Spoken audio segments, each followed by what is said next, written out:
warahmatullahi wabarakatuh. Waalaikumsalam warahmatullahi wabarakatuh. Halo teman-teman, hari ini kita datang di podcast kesehatan. Semoga dalam keadaan sehat semua. Amin. Di era digital seperti sekarang, hampir semua penyakit bisa diakses melalui TikTok atau Google. Ketika mengalami sakit kepala, batuk, nyeri parut, atau gejala lainnya, banyak orang yang langsung membuka Google atau TikTok untuk mencari tahu penyakit yang sedang dialami. Bahkan, tidak sedikit yang langsung memberi obat berdasarkan informasi tersebut tanpa konsultasi dengan tenaga kesehatan. Lalu, apakah kebiasaan ini aman ataukah justru membahayakan kesehatan? Hari ini kita akan membahas tema self-diagnosis dari Google dan TikTok, aman atau berbahaya, bersama 4 narasumber yang akan membahas dari berbagai sudut pandang. Baik, narasumber 1 ada Mbak Karin, narasumber 2 ada Mbak Farah, narasumber 3 ada Mbak Niki, narasumber 4 ada Mbak Wikan. Masuki sesi podcast, kita akan bertanya dengan narasumber pertama. Kita akan bertanya ke Mbak Karin, apa sih pengertian self-diagnosis itu? Oke, terima kasih Mbak Makaila atas pertanyaannya. Menurut saya, self-diagnosis itu tindakan yang menyimpulkan kondisi yang telah dialaminya. Nah, informasi yang didapatkan itu biasanya berdasarkan dari TikTok, Google, YouTube, atau media sosial lainnya. Atau bisa jadi dari pengalaman orang lain juga bisa, kayak dari komen-komen TikTok gitu kan biasanya ada yang relate ya. Nah, fenomena kayak gini tuh sekarang udah makin banyak ya teman-teman, karena media sosial itu kan sekarang udah makin makin mudah gitu ya diakses. Jadi ya mungkin orang-orang tuh jadi lebih banyak berspekulasi dan menyimpulkan kalau dia tuh sakit apa. Sedangkan mendiagnosis diri sendiri itu sebenarnya kurang tepat ya, karena kan kalau mendiagnosis dari Google atau TikTok atau YouTube itu kan bisa nggak ada yang mendampingi gitu loh. Sebenarnya mencari informasi terkait yang kita rasakan atau gejala sakit yang kita rasakan itu tuh oke aja sebenarnya, boleh lah ya, karena kan ya mau gimana lagi ya, kita kan kayak cuman yang cari gampangnya dulu, baru setelah kita mencari informasi mungkin kita bisa langsung ke rumah sakit atau ke bidan atau ke puskesmas terdekat yang bisa mengetahui atau bisa mengarahkan. Tapi masalah ini tuh muncul ketika seseorang tuh self diagnosis itu tuh muncul ketika seseorang terlalu percaya diri dengan apa yang dia baca atau apa yang dia lihat. Karena kan kadang kalau misalnya kita, apalagi kalau kita ngelihat komen-komen yang relate sama kita gitu, pasti kan dia kayak jadi terinfluence buat percaya dan menganggap oh iya benar nih aku sakit ini, padahal kita tuh belum didampingi, bahkan belum sempat ke dokter gitu. Jadi ya menurut saya lebih baik kalau misalnya mau mengetahui penyakit yang kita derita saat ini, itu tuh mending langsung ke rumah sakit aja, karena bahaya juga gitu loh kalau mendiagnosis dengan berdasarkan dari TikTok, YouTube ataupun Google, karena kan informasi yang kita dapat tuh belum tentu sesuai sama kita dan juga belum tentu itu tuh faktanya gitu. Itu aja sih dari saya. Nah, terima kasih penjelasannya Mbak Karin atas pengertian self-diagnosis. Berikut kita akan memasuki ke narasumber kedua, Mbak Farah.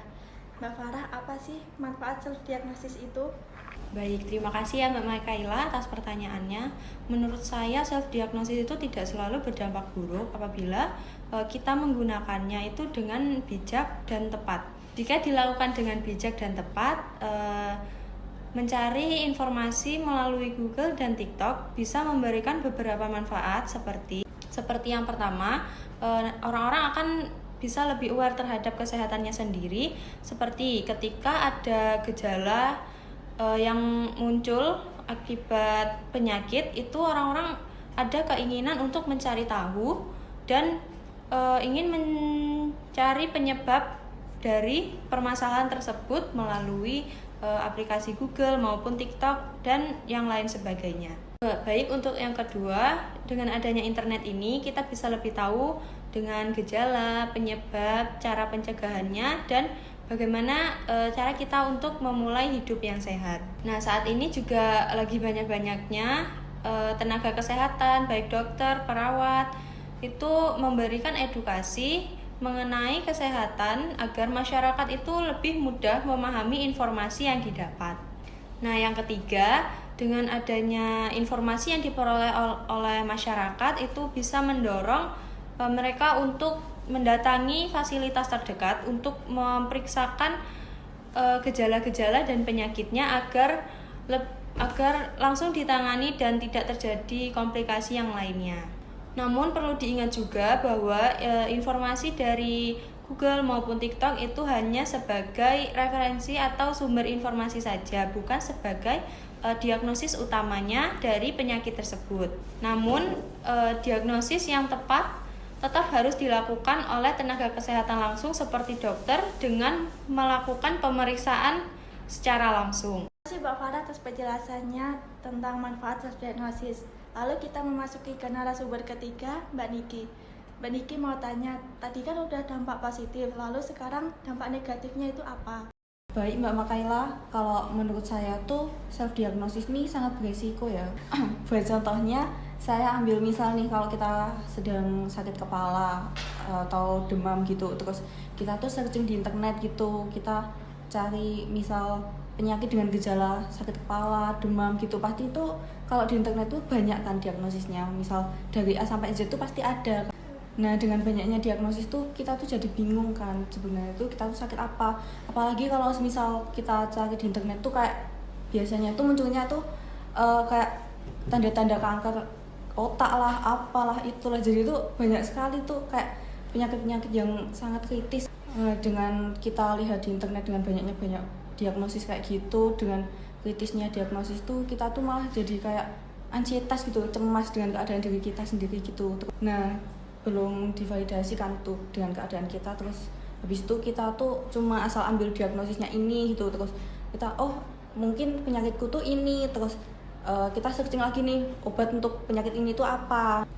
Nah, dengan kita yang nggak tahu penyakit kita tuh apa, terus kita mau cari obat yang nggak tahu itu benar diresepkan apa dokter apa enggak, terus kita minum dengan kita nggak tahu dosis, nggak tahu efek samping, dan kita nggak tahu alerginya atau apa, terus malah yang awalnya cuma sakit kepala, demam gitu mah kita jadi nambah sakit lagi gitu ya. Mungkin kalau teman-teman takut untuk ke dokter apa takut konsultasi gitu, mending kita konsultasi lewat itu Halodoc atau aplikasi telenursing gitu ya, biar kita tuh tahu sebenarnya tuh kita tuh sakit apa.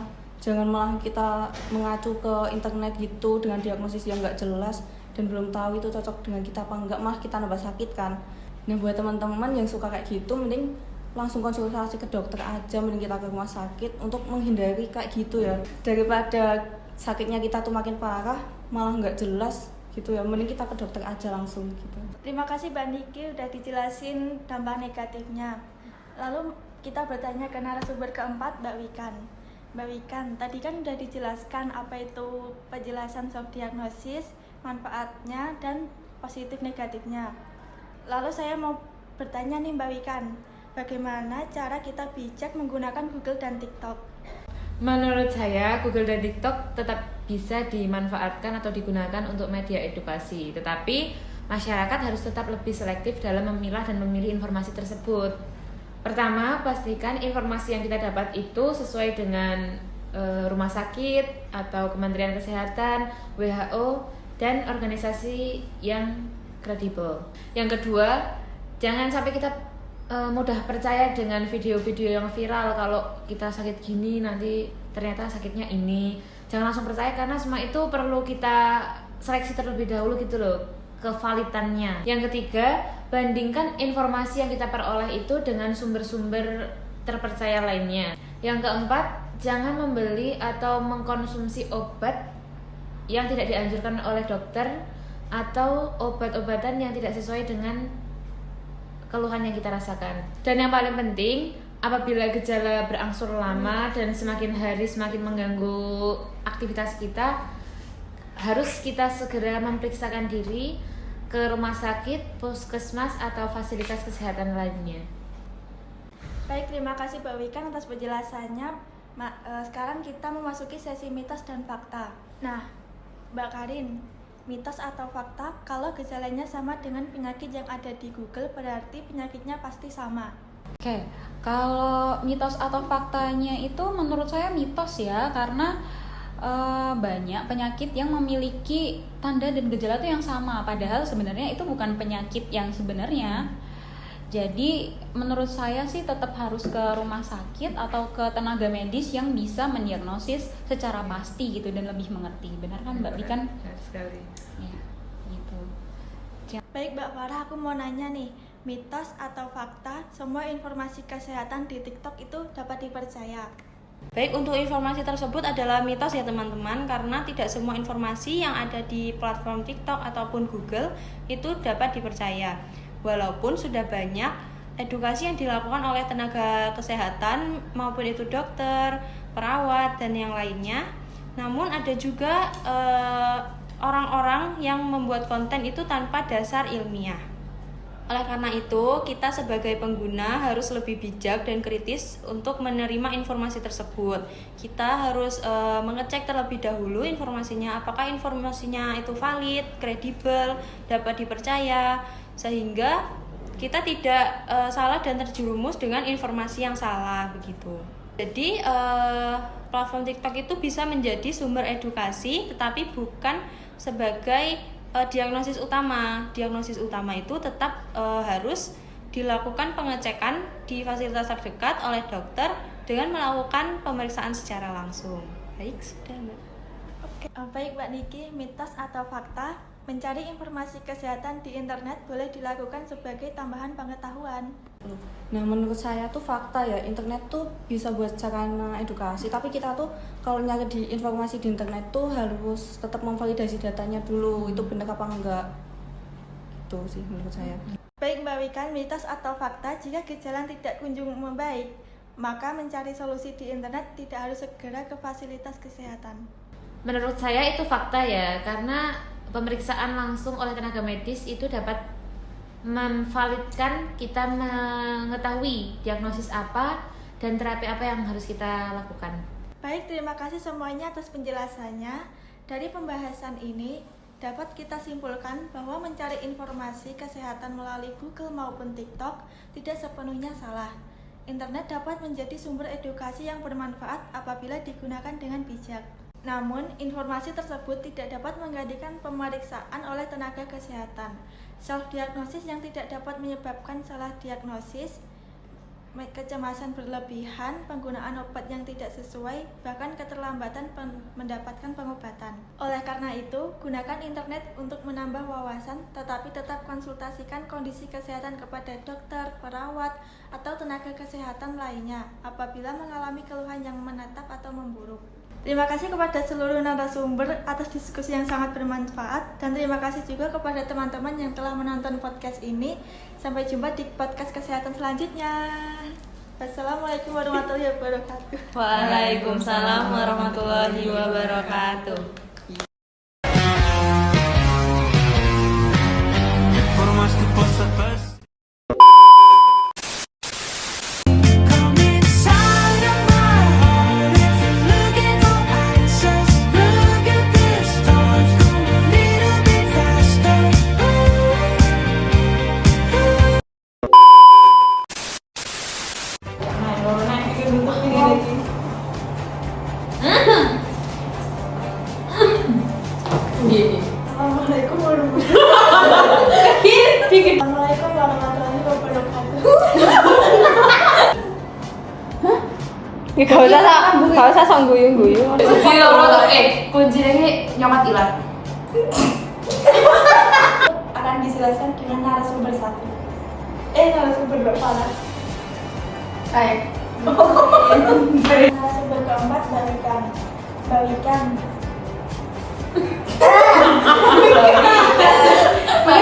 Jumpa di podcast kesehatan selanjutnya.